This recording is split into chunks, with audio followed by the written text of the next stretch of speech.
Welcome to Season 4 of Overcoming Working Mum Burnout. This podcast is all about preventing burnout in the workplace by changing the systems that impact how mums show up at work. And sometimes those systems are part of our social infrastructure outside of work. In the first 3 seasons of the podcast, I interviewed researchers, DEI and HR experts, coaches, and mental health experts. We talked a lot about individual change, because that is what we think is within our control. But if we stop there, the collective change that we need will not happen. Only 13% of male senior managers spend time in caregiving compared to 52% of female senior managers. This season, I am therefore interviewing dads. Unless dads are more active participants in the home and more supportive leaders at work, working mums will continue to struggle, burn out, and miss out on leadership opportunities. Men have to make room for women to lead at work, and women have to make room for men to lead in the home. We can't make change alone, so I want to learn more about how we can support men to become active participants in the home and role models for caregiving leaders at work. And when mums thrive, the world benefits. This week, I'm learning from Art Eddy, who is a stay-at-home dad, ex-radio host, and the founder of The Art of Fatherhood. As an entrepreneur and lead parent, he has to find time to take a break, often with his girls initiating that it's time to relax. Art supports other dads through his writing and communications, challenging how dads are often left out in key conversations. I hope you can learn as much from this conversation as I did.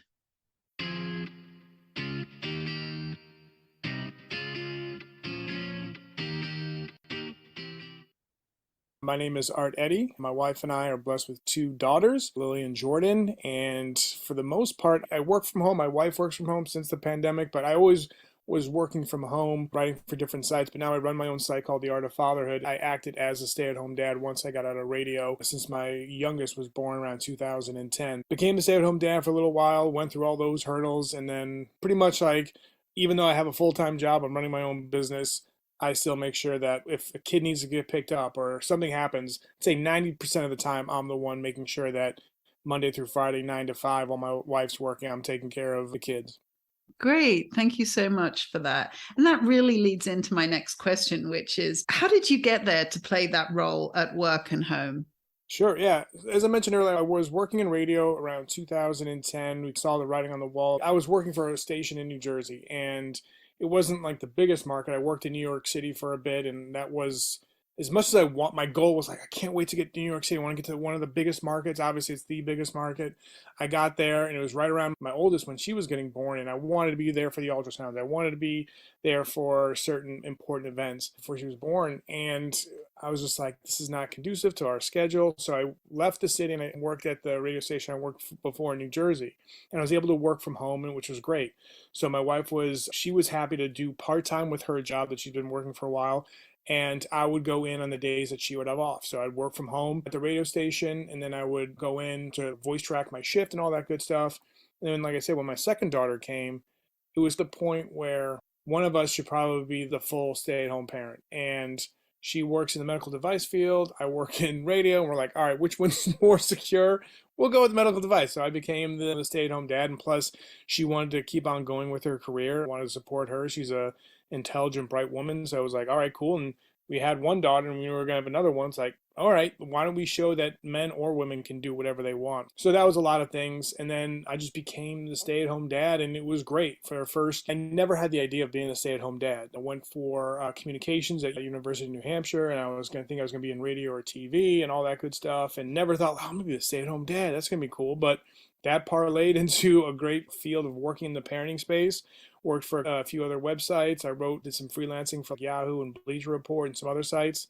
Then I found my groove in the parenting world, and then I started my own thing, The Art of Fatherhood. But like I said, the initial all right, I'm the stay-at-home dad, took a few months just to get that routine down, making sure that I was balancing time with both of my kids, especially my youngest was a newborn, but still trying to do stuff and entertain my toddler at the time, and also getting through the hurdles. Like I was having a conversation with a marketing rep with a company I might be doing some work with. They might be sponsoring my show.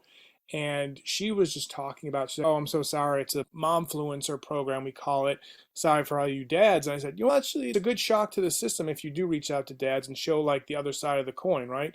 Because women always get treated as second-class citizens in the workplace. So it's like for guys to feel that way, whether they're feminist, pro-women, or just don't even think about it, but like having that like check being like, oh, okay, like maybe it should be like parent influencer, but if it's momfluencer and that's what you're going with, and she appreciated that. She's like, good. And I go, yeah, I think once you have daughters, or even before that, like I was the youngest of three. My older siblings were women, so it was just like that. And I saw like certain things they would go through, or my mom would go through. So as a youngest, you're the quiet one sometimes, and you're picking up on things, right? So my wife always says, I think you being the youngest of three and being the only boy, you saw certain things and challenges that women went through, and that's why you made it seamless for her. And I was like, all right, cool, thanks for for that. But I've written many articles about just the experience of being the odd person out when the norms is having mom stay at home instead of the dads. And it's something that my wife can share with our daughters about her experience in the workforce, and I can share my experience about being the odd person out in the at home parent circles, which for the most part is moms. Exactly. So, can you describe a little more then what the Art of Fatherhood provides and how it supports other dads and what you've learned in this process? Yeah, I think having this fatherhood podcast is great, just in the sense that you can attest to this too with your field and your podcast. You get so much life experience from other people just sharing their ups and downs and things that they go through. And especially the topics you cover about burnout. Talk about having your podcast, I'm guessing, like mine, is like a warm blanket for people to come in and be on guests and listen to. It's like, oh, Jacqueline also experienced that. I experienced that. So I'm not alone. So I don't feel weird having that.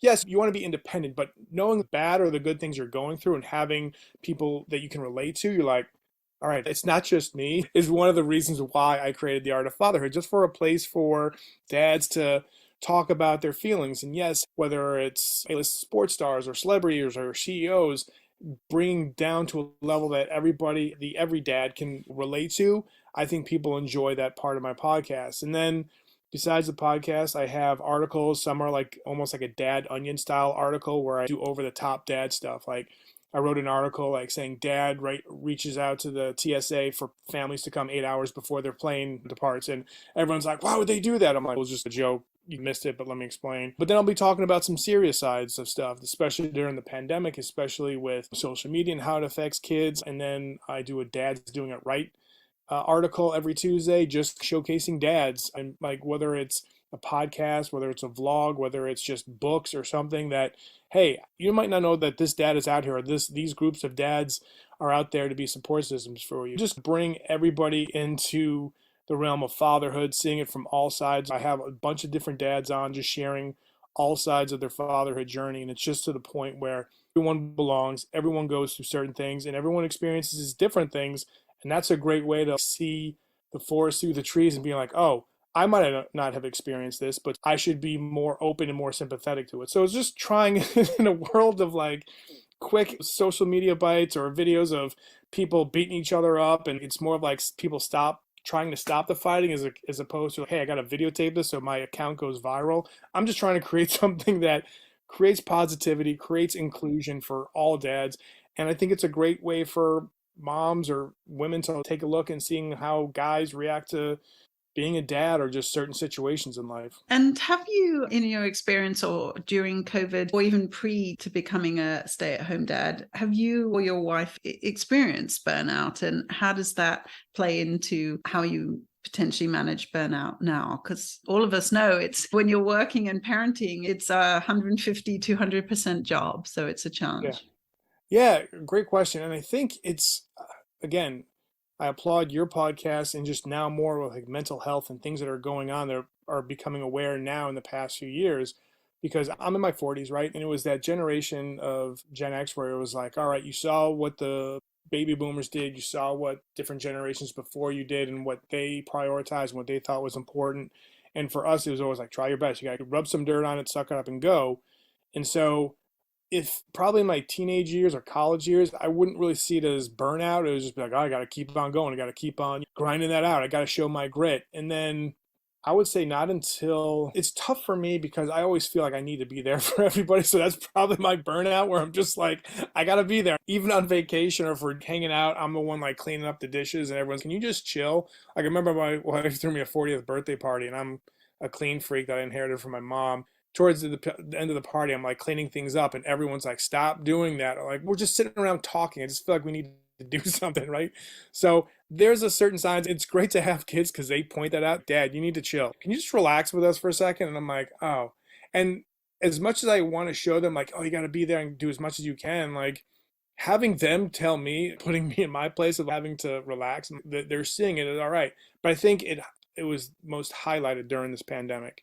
There were so many fears. There were so many things. There was just on so many different levels on is everyone going to be okay? Is it going to turn into The Walking Dead where everyone just starts fighting for themselves? And like maybe 3 months or 4 months into the pandemic where we didn't know when this was going to happen, my wife and I both started having burnouts on just like, all right, we just need to find ways to relax. We need to find ways to do things. And we found doing activities like cooking with our family, having our daughters maybe surprising us sometimes and making us like date night dinners that we just hang out. The girls would eat first and then we would eat second and then they would like decorate the table and have this theme. So our kids are such a great way for us, even though we stress out, like stress so much about them, and like you're never like turning that parenting brain off, even when they go like once they're done with college. I'm guessing it's still gonna be hard to turn that off, but because you're always a parent, but there are times where they balance us and it's like, just relax, just do something. When I was experiencing burnout, I was like, all right, let me just do something. And as you can tell, I know this is an audio podcast, but you can see all the tchotchkes and all the Star Wars stuff. I found myself like building Star Wars Legos just as a time where I was like,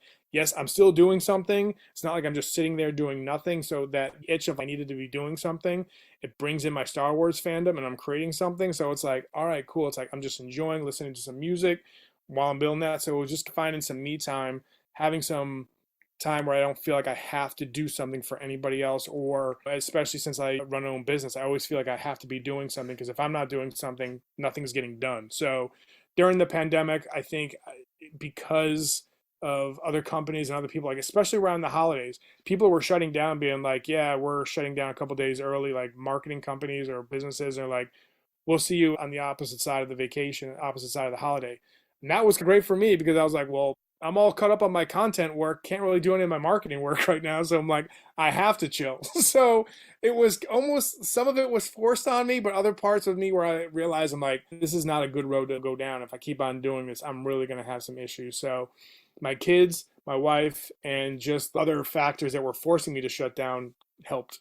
And that's such a good point, actually, because we talk about that. Can companies shut down? Not all of them can, but when they can shut down, it helps all the employees be able to disconnect. But yeah, the point you made, it also helps all the vendors and support services be able to disconnect too. And so a lot of entrepreneurs can do that when there is more of this full shutdown. Because if it's not, then of course we're assuming we've got to be doing something. And I love your admission of the doing side, because it's such a risk for burnout.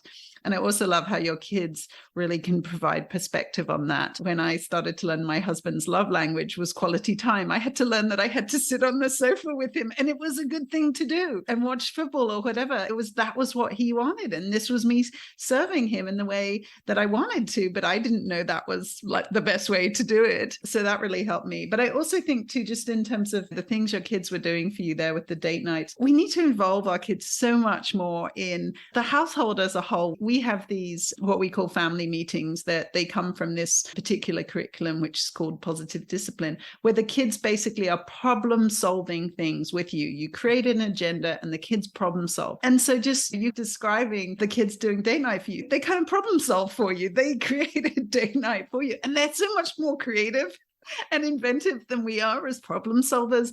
And I love leveraging that out of my children. But again, I had to learn to do that. When I burned out myself, I was just the authoritarian parent trying to control everything. And it was definitely challenging.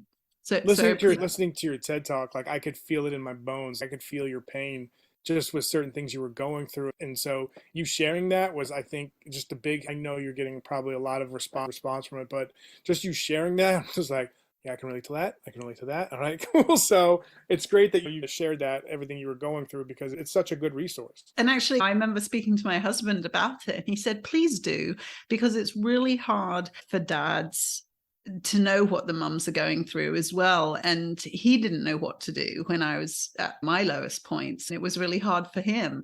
So he really wanted me to share those mental health challenges, because he said, no, we don't talk about it enough. And dads need to hear it too, so that they can see, okay, yeah, there is another side to it. So tell me a little bit more what you think leaders and organizations can do to help dads more.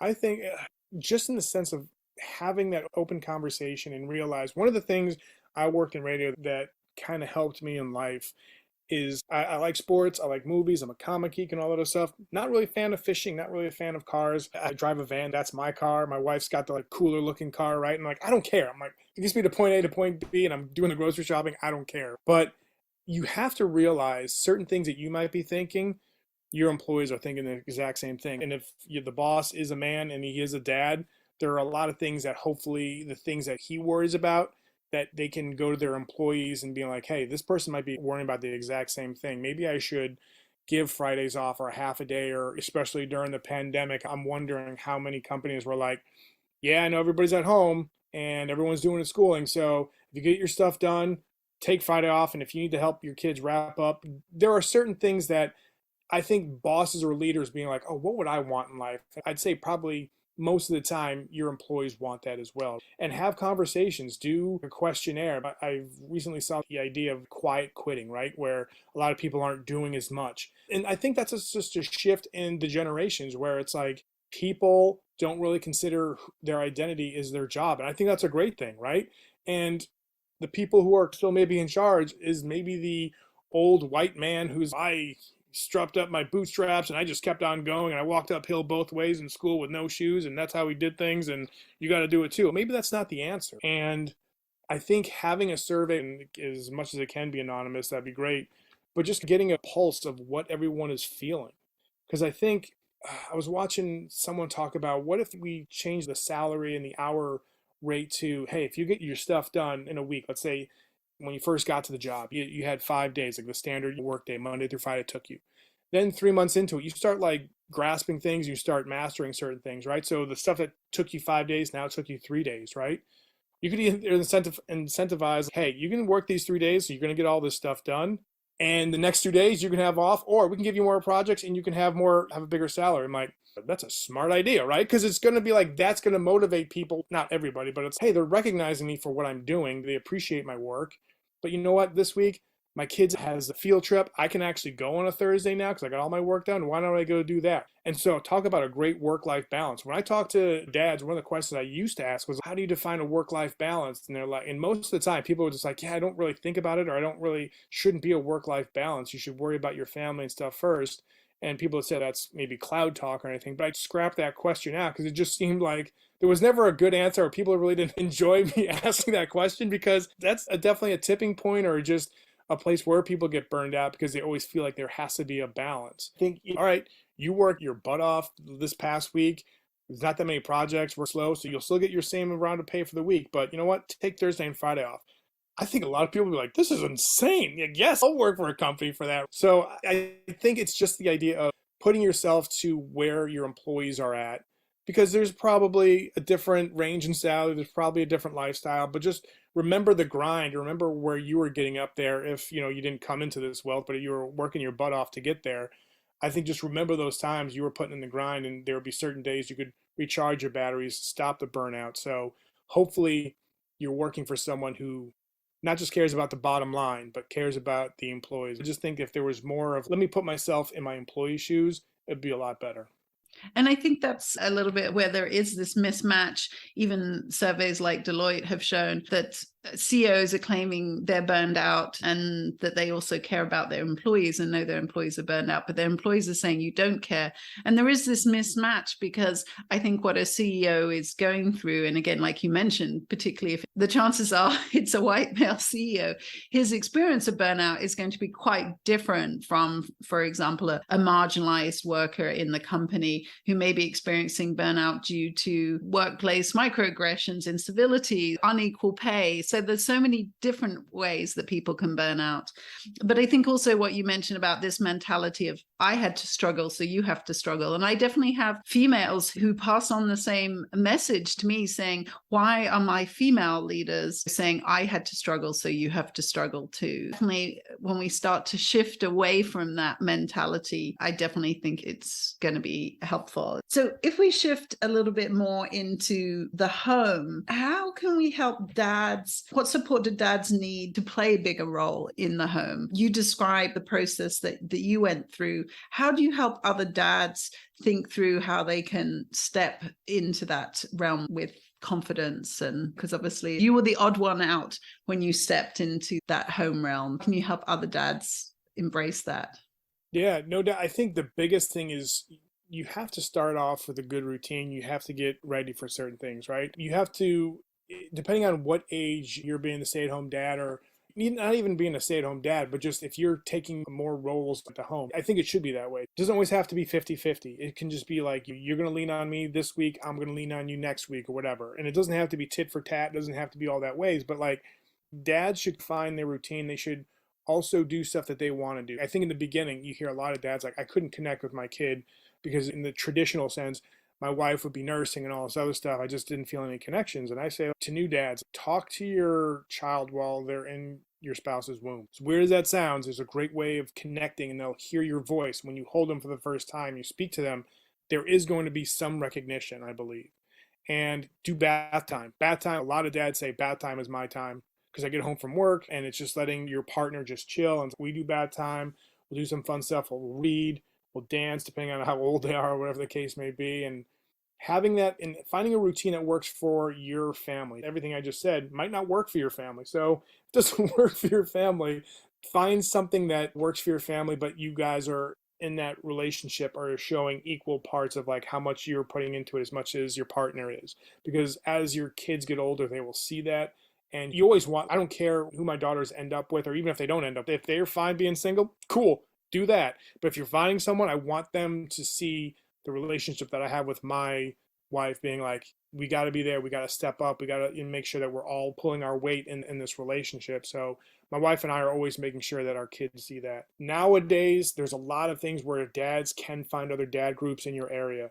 We just Google, like there's a City Dads group. NY City Dads was the first group that kind of does that, but now it's like in major cities and other places of the country, there's things, and just research and even find like men's basketball or some type of sporting or hobby or that you're into. Just try and find like 30 minutes, an hour or whatever, just so you have your independent person, not just your relationship and you as a dad. You got to make sure that you're recharging your batteries on all parts of yourself. And once you get that routine down, once you and your family find the right groove, it'll go so much easier. And make sure you communicate with your spouse. And especially if you are having burnout, you're like, I'm sick and tired of making dinner this past week. Can you just do one of the things? Or maybe we, on the weekends, we meal prep for the whole week just so I can get some stuff done during the week and it's dinner time and all that other stuff. So be open. I remember my oldest and I were talking about something and I was like, hey, how you doing? You look like something's up. She said, no, I'm good. And I'm like, no, seriously, what's up? She said, no, I'm good. I'm like, look, I love you. You know, I care about you. I said, it'd be better for us instead of having this dance of going back and forth where I know something's up. You don't have to tell me right now if you don't want to, but I know that something is up. I'm like, just talk to me when you want to. I don't want to force you, like you don't have to do it right now. But I said, in the future, your partner will appreciate you being honest from the get-go. You're not playing this tug of war game, right? So I think communication, I always stress that in my podcasts and my articles and all that, is key. So make sure you're not only speaking up with your spouse, but like guy friends or friends that you have, especially your guy friends, is like, hey, you guys are feeling this? Are you going through this too with your role as a dad? And they'll give you some pointers and all that. And you're going to probably gravitate towards advice of people you respect. I like the way that family operates, and I like the way the dad, how he plays his role in the family, right? So get advice, try and get a routine down, and communicate. Great advice, definitely. And yeah, I think that was definitely a part of our struggles in terms of that I wasn't communicating. I was keeping everything inside and had this whole manual that I expected everybody else to be following, but I never shared it with them. Yeah. Also, too, I just wanted to say in your TED Talk, you were just talking about how you couldn't go to a doctor's appointment and you felt bad because you weren't there, but also you didn't want to thank your husband because you're like, I do this all the time. That, man, that hit me in so many different ways too. And I was like, Yep, been there. Like, I don't understand exactly what you were feeling there. And that's another thing too, because you have to express your own guilt to your partner. Even if it's foolish guilt, you can still recognize it that you're going through it. And I say foolish in the sense of like you're worrying about it. But if you open up and you talk to someone in your family and you share that, and they're like, you don't have to worry. You missed one doctor appointment out of 10. The times you're there, your batting average is 90. Like, no one in the best in the Hall of Fame can bat over 500. So you're doing good. So I just wanted to share that too, because there's certain things that, oh, I always do this. You always don't have to do that. And I'm still learning that. So I just wanted to share that as well. That's such important advice. But just sticking then with the mums a little bit, what do you wish mums did more of to help dads play this more active role? What are you seeing? Obviously, again, in your relationship, you guys work that out, but what are you seeing are the barriers that mums present to some of the dads you work with that we could change? I think it's like the Homer Simpson effect, right? Where it's like the idea of these dads look idiots. They might care, but all of a sudden they don't know what they're doing. Well, of course, you're not going to know what you're doing. I remember the first time I tried to change my daughter's diaper when she was a newborn in the hospital. The nurse came and I'm trying, and I'm like, this is my daughter. She's on a changing table. I don't want to break her. She's new, all this other stuff. And I was like being very gentle and all this other stuff. And she actually, the nurse hip checked me like, she's not going to break it. She's not a porcelain doll. You're not going to break her. And she says, this is how you do it. I'm like, okay, thanks. You're a little gruff, but I'm not going to be that way when we get home. So it's the idea of just getting comfortable and having the dad learn on his own. And he might ask you for advice speaking to the moms and the wives out there. He might ask you for advice, but let him tackle those certain things, because you're going to be like, oh no, he can't do this. And that's going to create like a big snowball effect where it's like you want him to do more, but the stuff he wants to do, you're not maybe letting him do. And then you also feel like, why don't I have some free time? Like, why? I just want to go to Dunkin' Donuts or Starbucks and get a coffee. I just need that time. Dads and moms should mostly be preempted, be like, hey, you had a long day. Go get a Starbucks, go get your nails done, do whatever you can. Or even if it's, you don't have to buy something, just go for a walk or a window shop or whatever you want to do, or play a game on your phone. Whatever it is, I'll take care of dinner. I'll take care of the bottle and all that other stuff. Just let the dads do stuff. And it's the same. Like sometimes I'd be a helicopter husband if I went on a media trip or something. Like, the kids eat right now and it's past like our traditional time. She's like, don't worry, Art, they're not gremlins. They're not going to turn into evil monsters because we ate at 7 instead of 5:30. And I'm like, oh, okay, too. So like, I can see maybe what moms do. If it's your own way of doing things and you get to point B from point A in a different route, who cares? And I'm still that way. So it just takes a while, but moms, just let the dads do their own thing and don't encourage this Homer Simpson behavior or ideology of being like, yeah, they care, but are they doing it correctly? They'll be fine. Yeah. And that comes from the mums, but that comes from society, like you say, because characters like Homer Simpson, like all these daddy daycare that basically make out men to be idiots as carers. And of course, then men don't want to be related to being a carer. I work with people who talk about caregiving and it doesn't resonate with men because, again, it's an image that has not been associated with them. And when it is associated with them, it's negative. So again, I think how we can think of just one, changing media, how important media is, but also then thinking about, okay, what are other words or that we can use that would then resonate with dads differently? Oh, and for maybe women listening to this too, and this is going to sound like I'm mansplaining, and I'm so sorry this will sound that way, but just if you want to flip the coin and see how he may feel during the times, you shouldn't change the diaper just yet until after the feeding and all that other stuff.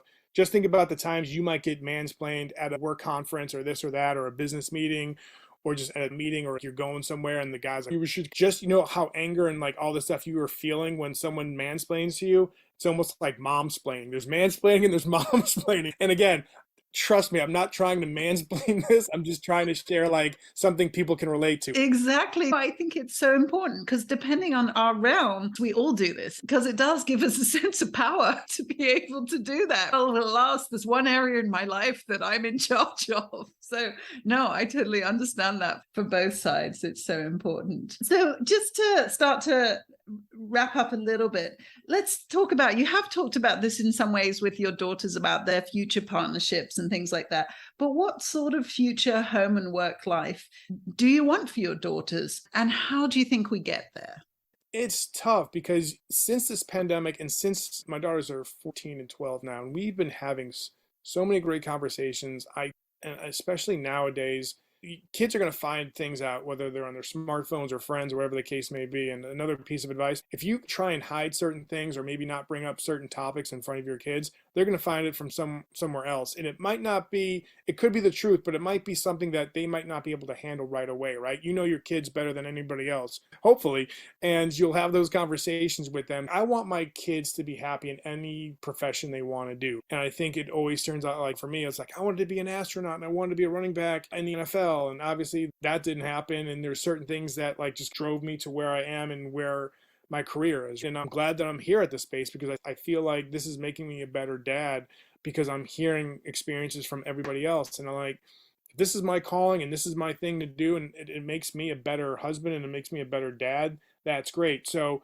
with that being said, like I want my daughters to find what their passions are. And they might not know it at this time. They might not know it in college. Like I said, I was working in radio, doing all this stuff. There's some radio aspects. My podcast is like a quote unquote radio show, but I'm doing something that I had no idea I'd have this much passion until I became a dad. But I think it's just having them explore things and letting them do things on their own. Now that they're getting a lot older, they're cleaning their rooms. They're like trying to do their own laundry. They're doing all these other things where I want them to know. As stupid as it sounds, yesterday we were hanging out, we were playing basketball, and my kids were like, hey, I want to ride my bikes. And they haven't ridden their bikes in a while. And I was just like, all right, cool. And they had flat tires. And I'm like, oh, you got to put air in them. And I was going to go do it for them. Like, they should know how to do this. And I'm like, all right, you guys do it. I'll help you. I'll be there if you need help. Just go and do it. And it was like, I should have done this earlier. I should have let them do this thing like by themselves earlier. So the more room we give them to grow, I think the better it's going to be for them to actually find what they want to do.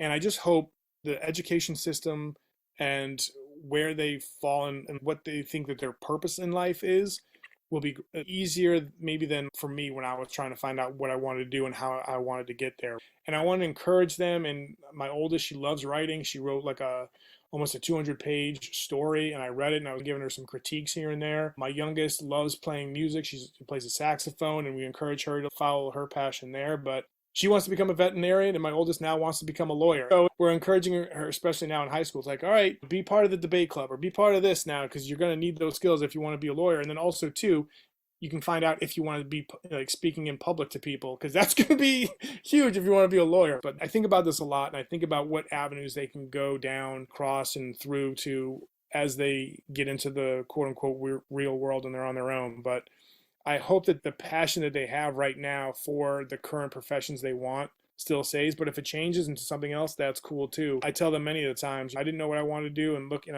what I explained to you, I explained to them a lot where I had no idea I was going to be doing this, but I got into a profession where it's still connecting to people like in radio. But I said, just keep on finding your passions, keep on learning, and ask as many questions, not just from me and your mom, but just from everybody, like teachers and other people you admire. Maybe reach out to them. And I hopefully in the future, especially because I have daughters, will be more accepting of women can do whatever they want. And it sounds like a women's antiperspirant commercial, like women can do whatever they want, but it should be already that way. Like we're in 2022 and it's like there should be no issues on judging by like the color of your skin or your gender or how you identify. And I hope we get to a point where that stuff doesn't really need to be the focus, and finding positive ways to encourage people to find their dreams and to find ways to like make themselves happy will be better. And I hope that the mentality of I have a job, but that's not my identity. That's part of my identity. And that to me would be the best thing I could have for my daughters, where they enjoy what they do. It's not all, it doesn't make them who they are, but it's part of it. And I know it's long-winded and I'm going at different places, but it's just like a lot of things I think about since that question. I was just like, it's just, you can go so many different paths. And I'm just going to say, I just hope that they find a place where they're safe, they're secure in their profession. And if they halfway through the profession, like, I don't want to do this anymore, listen to your inner voice and be like, all right, what do I want to do? And maybe make that switch, because if you keep on going and going into this job that you hate, talk about burnout. That's just going to be more fuel to the fire. Exactly. I totally love where you're going with this. I read the book Raising Adults, and I thought it was so important because essentially our children are children just for 18 years. And then we want to have this whole relationship with them for the rest of our life. So back to communication that you mentioned, you want to have a relationship with them that's going to last in the communication, but also in giving them the independence. We need them to have these life skills skills more than we need them to have many of their curricular related skills. That's what's going to help them be successful adults. And then also, I think your part about what do you want to be and all this. And I was definitely given the advice. My son is on the autism spectrum and definitely needed to have this sense of control over his life in a different way.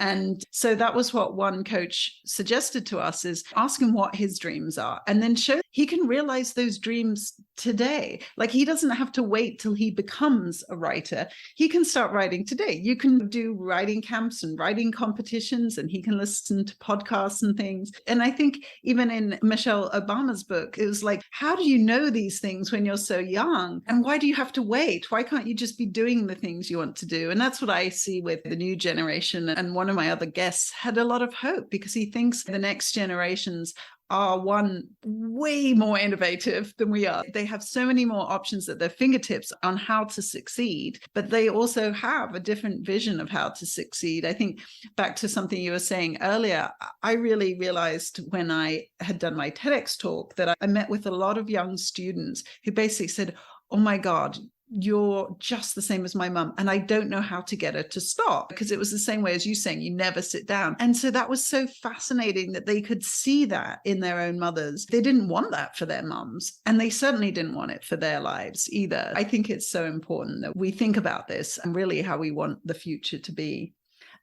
So just before we wrap up, have you got a favorite dad joke ready for me? Because again, we're talking about heavy stuff here, and we do need to think about how we can keep moments light. I got a bunch of them because obviously, like, my wife will be like, I think you're just saying these things just for your own laughter. I'm like, yes, I don't care. I just say these things and it's like perfect for me.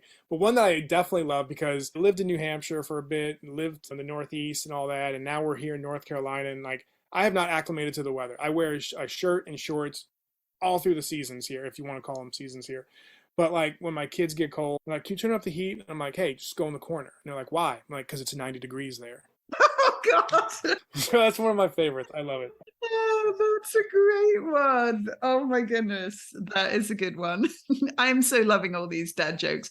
And here's another one, too. Can I give you a bonus one? Is that cool? So one day we're eating grapes. I'm like, hey, grapes are good. And I know people like really enjoy grapes. So I said, we should also talk about and get the word out about dry grapes. And they're like, huh? How do you do that? I'm like, it's all about raising awareness. That one's worse. That one's even worse. No, at the end of the day, I share whatever the guest shared with me. I'm sharing it with my kids, and they keep coming back with more and more dad type jokes. I love it. And that's what you were saying about how your work and life can interconnect. I'm doing the same. I'm telling them about the fact I'm interviewing dads and that I'm getting all these jokes and other things. And so, yeah, I think it makes me a better mom and makes them think, oh, that's interesting. Like, why are you interviewing dads? And even my son last night, he's 14. He's like, what would you interview me as a dad? I'm like trying to do this mental gymnastics of, okay, when you would be a dad, I would say, and I was like, I just ask you about how you've created films in the world for other neurodivergent people. And it was just, it's fun. It's fun that what we do can have these conversations that spark our children to be inspired. So I'm also grateful for this ability to learn so much about parenting from my work. So just to end, let's wrap up with you having, again, you've given lots of advice today, but what would be one thing that dads could start today that you would really recommend for them to make this change? We got to start somewhere. So what would be a place that you may suggest dads to start today? Be more vocal, but in a positive way and not like a demanding way. Share your wants and desires about how you can contribute to the family. And also, too, you're in a relationship where it's not the mom's got everything. Just be like, hey, you've always talked about like how you're so tired or how you don't have you time. Let's just start slow. Have a Monday off or whatever the case may be. I'll take care of everything. You just have your own day, and just be more vocal. And it doesn't have to be that extreme, but just, I know we said this before, communicate, but just be more vocal, but in a positive way, and show that you can do as much as, and it should be a competition, but just so you can do as much and you're willing to do as much. Don't just be silent and be like, oh, that's the role. She'll call me when she needs me. I'm on the bench right now. When she calls, okay, I'll be ready to do what you need. You got a honeydew list on the weekend. Great. No, don't do that. Just even take the kids out. Just go out to a park, then go get a burger and fries. It's not going to be like all the time, but just go and do that and let your spouse just hang out and just read a book at home, have a nice glass of wine. This is Dad's day. Mom, go ahead, do whatever you need to do. But the biggest thing is just be vocal and share what you want to do and share how you want to help. And just get that great communication going so everybody's on the same page and no one feels taken for granted and no one feels like they're not contributing enough.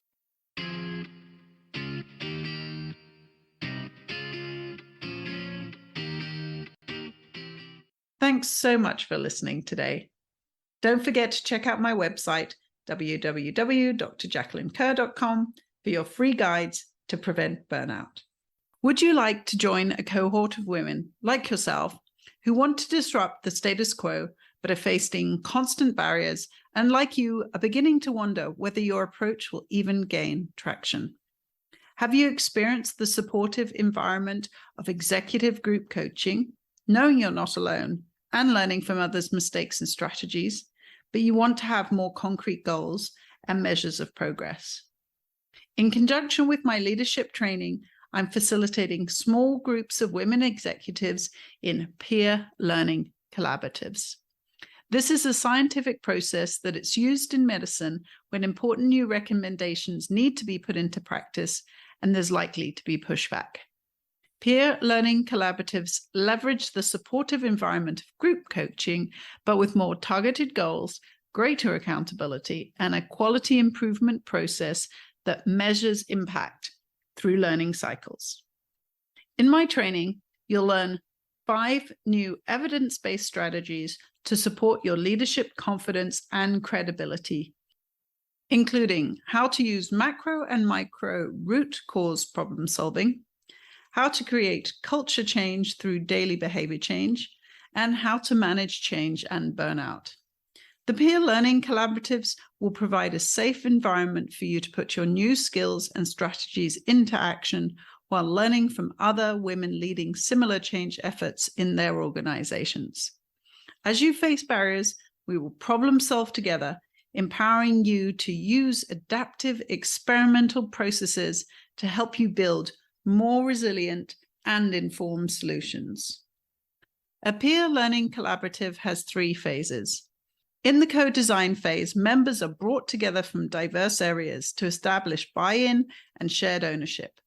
Building trust is important in this phase through shared values and expectations, shared vision and goals, open communication channels, and conflict resolution processes. In the collaborative learning phase, the group process is further solidified through peer empowerment, accountability partners, and celebrating small wins. The experimental process then starts with needs assessments, behavior targets, logic modeling, and plan, do, study, act cycles. In the adaptation and scale phase, lessons from the learning phase are translated into best practice guidelines and operational toolkits. Case studies are shared, and champions are empowered to promote the findings and benefits to other units. How often do you find that you're trying to prevent the fires that men love to put out? You're spoiling their quick fixes and save-the-day hero-based approaches. Instead, you can see the forest and the trees. You want to disrupt the status quo with more collaborative, adaptable, long-term approaches that change how and why we work, bringing in flexibility and greater purpose. Yet your ideas are dismissed, and the systems remain stuck, perpetuating bias and burnout. My training will give you the confidence and credibility to lead through change, manage change, and leverage change for transformational change. It will show you that your intuitive, gendered intelligence is supported by tried and tested scientific frameworks, and it will provide you with more processes and tools to leverage that knowledge for greater impact and social good, based in public health science, behavior change science, and implementation science. Never before have we been through a global pandemic, racial reckoning, mental health epidemic, or great resignation. With a recession looming, post-pandemic stress levels are likely to remain high and resources low. Reports from Deloitte, Microsoft, Adecco, and Modern Health show that employees are dissatisfied with the current fix-the-person solutions and want to see transformational change in the organization itself. The need to lead with impact and provide return on investment is greater than ever, in more uncertain, challenging, and complex times than ever. During these times of monumental change, there have been few guiding frameworks for leaders. There are not yet evidence-based solutions to these new, emerging, and urgent problems. So it's even more essential to use evidence-based processes to manage change. My behavior science tools will enable you to embrace complexity, lead through change, and manage the overwhelm. I want to help women leaders with a new playbook for compassionate and competent leadership in times of change and complexity, with evidence-based frameworks and strategies for moving beyond the status quo and leading the workforce of the future. When you join a peer learning collaborative, you'll gain confidence, camaraderie, and compassion for the challenges you face. We will use scientific tools and processes to guide our progress, use behavior change strategies to keep us on track, and key indicators of change to evaluate our impact. Over a 12-week period, you'll set goals for the changes you want to see in your organization. You'll operationalize them as behaviors. You'll prepare your organization for change by creating a safe learning and growth culture. You'll roll out and measure what is working and why, and develop ways to overcome barriers to change. You'll share your progress and challenges with the other executive women in your cohort so they can benefit from your experience, so they can provide support and ideas for solutions, and so that together you can exponentially grow your learning, leveraging each other's adaptations and innovations to similar problems. The training and cohorts will be available in 2023. In the meantime, I have created a free masterclass to introduce you to the 5 key strategies, because change can be scary and you still might be uncertain about what it takes. My 5 evidence-based leadership strategies are leading through complexity with compassion, understanding root causes and solving macro and micro problems using the social ecological model and lessons from public health, leading with impact, identifying and operationalizing key change levers using behavior change science and strategies to create sustainable habits that change systems, leading with insight, creating the conditions for a culture of change using psychological safety, emotional intelligence, rewarding daily behaviors, and empowering role models. Leading with curiosity, finding and testing new solutions for employee wellness, retention, and belonging using peer learning collaboratives as a supportive and science-based process for managing change and developing resilience. Leading with clarity, understanding and managing multifaceted burnout so you and those you lead can thrive through change using multi-level burnout solutions. If you're ready to start on a new leadership journey, I look forward to guiding you through this in my online course and supporting you in a peer learning collaborative. Please direct message me to get access to the free masterclass or sign up for the 2023 start. And please remember, burnout can be related to serious health problems. If you're experiencing physical or mental health symptoms, please contact a health provider or call the appropriate helpline. This podcast does not replace medical advice. Take care.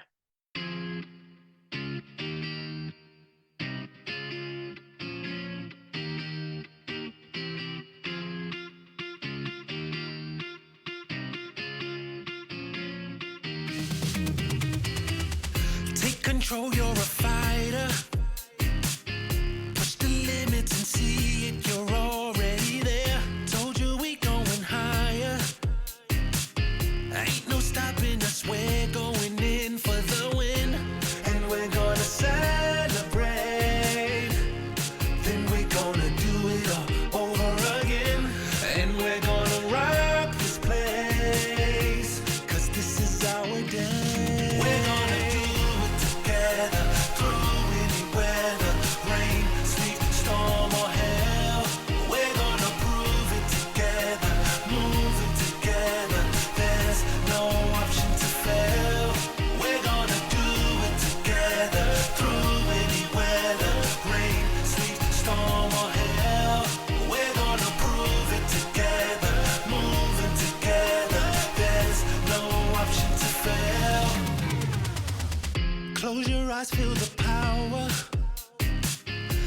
everything that you